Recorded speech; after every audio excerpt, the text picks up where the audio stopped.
Assalamualaikum warahmatullahi wabarakatuh.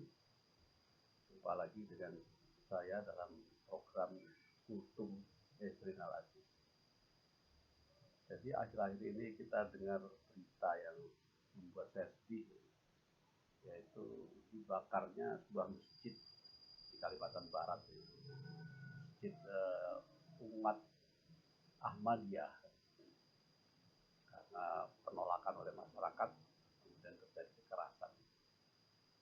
Peristiwa itu membuat saya tergelitik untuk menarasikan lagi tulisan saya yang ada dalam buku saya ini, Tuhan yang saya kenal, yaitu berjudul Kill the Apostle Man. Jadi ini pencarian saya tentang kajian Islam di Barat bermuara akhirnya pada sosok yang bernama Omar Sulaiman. Masih muda sekali ya, lahir tahun 86, tapi reputasinya di dunia agama Islam luar biasa, dan dia itu mendalami Islam dari sumber-sumber tradisional, dari Arab Saudi sarjananya tentang akuntansi dan hukum Islam, dan sekarang mengambil PhD di Universitas Mancanegara Malaysia. Dia adalah profesor bidang studi Islam di Southern Methodist University. Ini sekolah metodis, sekolah Katolik ya, tapi ada pelajaran agama Islamnya di sana, dan dia adalah pengajarnya. Dia adalah pendiri atau presiden Yakin Institute dan aktif di berbagai kegiatan agama, lintas agama di sana, dan banyak mendapat penghargaan. Pada tahun 2017 dia menjadi target ISIS yang menyerukan kill the apostle imam, karena dia menyebarkan videonya, dialog dirinya dengan seorang pastor berjudul An Imam, A Pastor and a Dream. Jadi dia mencita-citakan, memimpikan ya, suatu persaudaraan, suatu persahabatan antara umat beragama, umat Islam dan Kristiani, untuk mari bersama-sama melakukan hal-hal yang baik, hal yang positif, menolong sesama, mengajak umat manusia, apakah Islam atau Kristen, untuk berbuat baik, berbuat amal dengan umatnya. Kira-kira itu ya. Kemudian dia saling mengisi loh. Si Omar Sulaiman itu menceritakan bahwa dalam Al-Quran itu banyak cerita tentang Nabi Isa, tentang Yesus ya.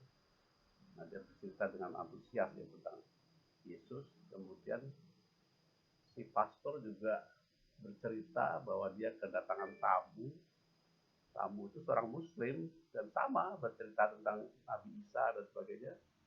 Ketika tamu itu pulang, anaknya bilang, kita undang aja nanti ke Sunday school ya Pak ya. Dan mereka semua ketawa. Saya itulah persahabatan ya. Nah, saya juga ingat ayah saya seorang muslim ya, dan dia mengajar di sekolah Kristen, diperbantukan ya di sekolah Kristen. Pernah ditawari jadi kepala sekolah ya. Ayah saya bilang, saya kan Islam. Mereka semua baru sadar.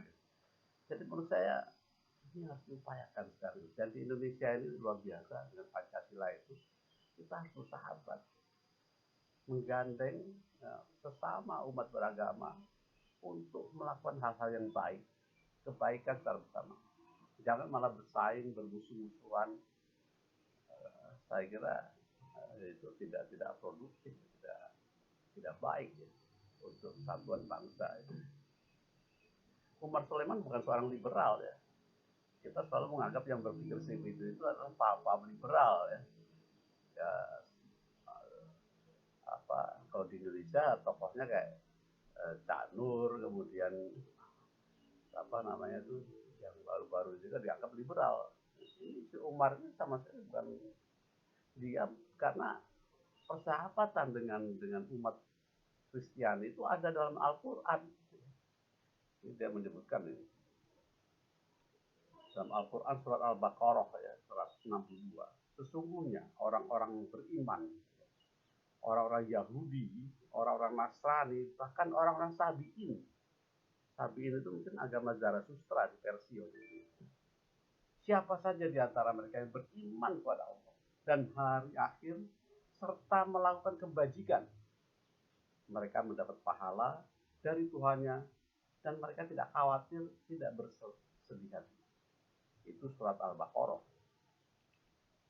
Kemudian ada lagi surat Ali Imran, surat 13. Mereka itu tidak sama. Di antara ahli kitab itu ada golongan yang jujur. Mereka membaca ayat-ayat Allah malam hari dan mereka juga bersujud di malam hari. Jadi ayat ini turun ketika Nabi Muhammad membanggakan umatnya. Hanya Islam yang sholat tahajud. Allah menghardik. Siapa bilang? Umat-umat Kristen yang judul itu juga tahajud di malam hari. Ini salah satu contoh kita tidak boleh membanggakan agama kita dan mengecilkan ahli kitab.